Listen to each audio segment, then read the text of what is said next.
The RBA hikes the cash rate to 3.6%. Let's have a look. Hello everyone, Florian here and welcome to another episode of HeiseSays. Grab your stein of coffee because the RBA has hiked the cash rate to 3.6%, up 25 basis points, and I do not think any of us are at all surprised. It's heading higher. Some people were hoping, perhaps, that we might see a pause for a moment, so the impact of their manipulations of the economy could filter through, but I guess not. So, before we have a look at their statement, let's bring up the chart here. You can see it's skyrocketing, everyone. It is, remember, it was at 0.1%. We're now at 3.6%. That's a huge, huge increase. And, the rates weren't going to go up until 2024. Now, I'm getting a bit old, but it ain't 2024 yet, is it? So, oh boy, you'd hate to have made a financial decision on rubbish that Koshi or the media said, but people do. People listen to the headlines. They make decisions based on that, and now look at the mess some of them are going to get into. I think it's going to be some hard lessons that people need to learn. So let's have a look at this statement released by the governor earlier today. So, at its meeting today, the board decided to increase the cash rate target by 25 basis points to 3.6%. It also increased the interest rate on exchange settlement balances by 25 basis points to 3.5%. Global inflation remains high. In headline terms, it's moderating, although severe price inflation remains elevated in many economies. It will be some time before inflation is back to target rates. The outlook for the global economy remains subdued, with below-average growth expected this year and next. The monthly CPI indicator suggests that inflation has peaked in Australia. Goods price inflation is expected to moderate over the months ahead due to both global developments and softer demand in Australia. Services price inflation remains high, with strong demand for some services over the summer. Rents are increasing at the fastest rate in some years, with vacancy rates low in many parts of the country. The central forecast is for inflation to decline this year and next to be around 3% in mid-2025. Medium-term inflation expectations remain well anchored, and it is important that this remains the case. Growth in the Australian economy has slowed, with GDP increased by 0.5% in the December quarter and 2.7% over the year. Growth over the next couple of years is expected to be below trend. Now, the question is, will this growth, will we get negative growth? Will we potentially hit a recession? And even if we continue to grow, they're increasing population even more. Migration is coming right back. Everyone wants to come to Australia, and you can't blame them. It's an awesome country. But our GDP growth per capita is going to get even worse. And I need a coffee. Household consumption growth has slowed due to the tighter financial conditions, and the outlook for housing construction has softened. In contrast, the outlook for business investment remains positive, with many businesses operating at a very high level of capacity utilization. I was actually talking to a client the other day who works for another architect, renting our scanning equipment, and he was, I was asked, how you going? Are you guys busy? And he's going, yeah, flat out, which is a good problem to have. But, they cut people. And they're probably a bit apprehensive about building back up again. They didn't want to hold them during the lean times, which you can understand. So I have to, make a few phone calls to see if that seems to be a common trend. Remember, you've got all the people who are, giving up or just reprioritizing their lifestyle. And architecture it's a pretty shit lifestyle when you're working in a big corporate. The hours can be utterly insane, although they're pretty good.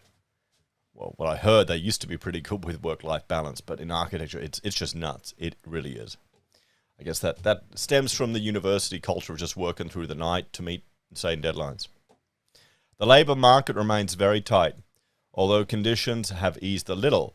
The unemployment rate remains at close to a 50-year low. Employment fell in January, but this partly reflects changing seasonal patterns in labour hiring. Many firms continue to experience difficulty hiring workers, although some report a recent easing in labour shortages. As economic growth slows, unemployment is expected to increase. Wage growth is continuing to pick up in response to the tighter labour market and higher inflation. At the aggregate level, wages growth is still consistent with the inflation target, and recent data suggests a lower risk of a cycle in which prices and wages chase one another. The board, however, remains alert to the risk of a price-wages spiral, given the limited spare capacity in the economy and the historical low rate of unemployment. Accordingly, it will continue to pay close attention to both the evolution of labour costs and the price-setting behaviour of firms.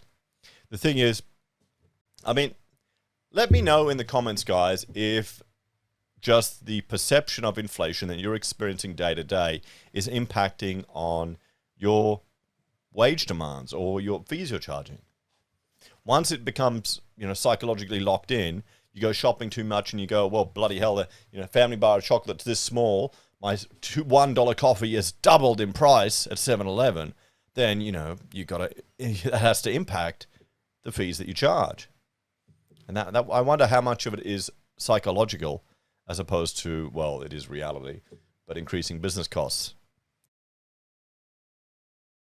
You can tell I'm really, really bitter about those small bloody family blocks. I guess, when I was a kid, they were huge, and now they've shrunk to nothing, like they're the size of a Mars by now. I'm really bitter about that. That's the problem when you try and eat healthy and then it slip up, and it's like years between junk food. The shrinkflation becomes so apparent.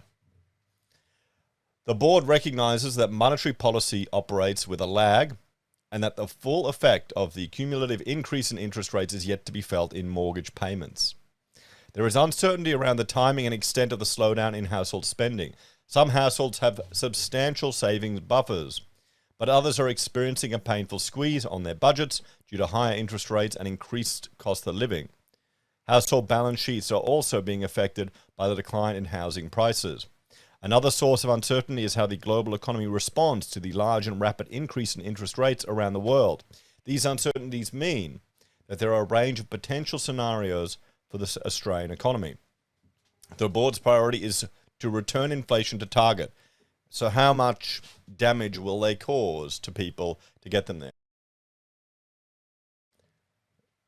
Should they, in hindsight, should they have cut the rate that much? Should they have intervened in the economy that much? Should we have had all the lockdowns? Should we have allowed businesses to trade while insolvent?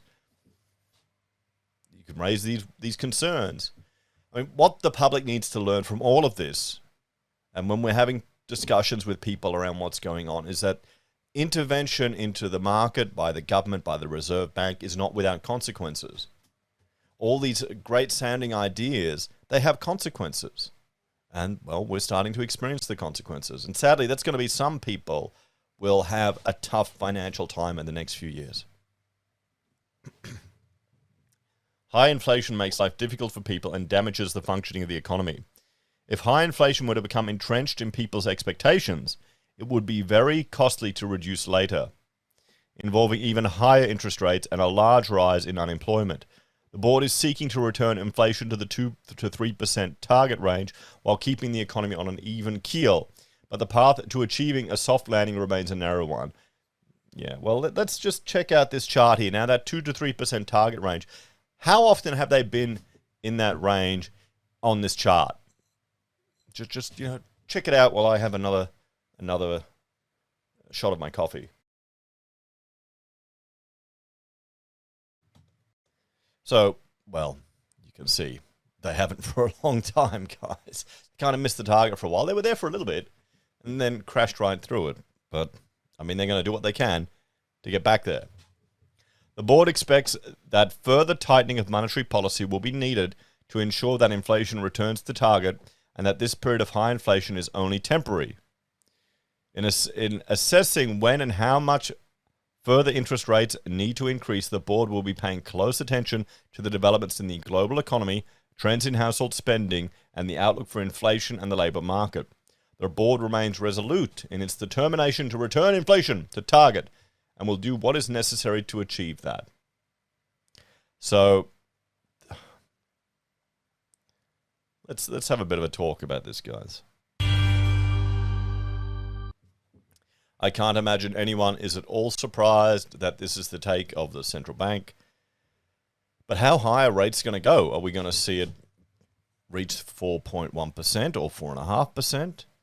I know there's some doomsdayers referring back to the 80s when you had double-digit interest rates.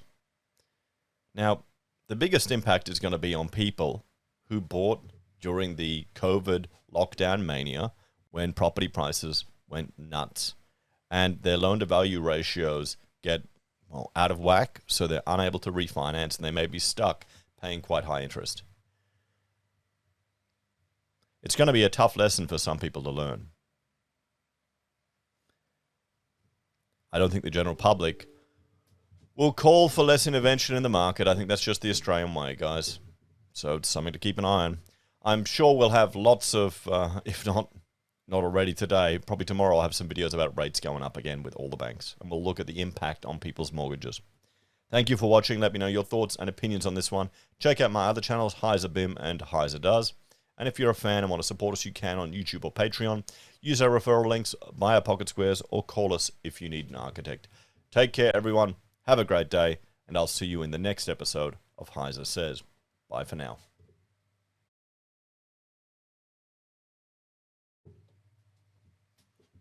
Nearly finished all that coffee in one video I was recording.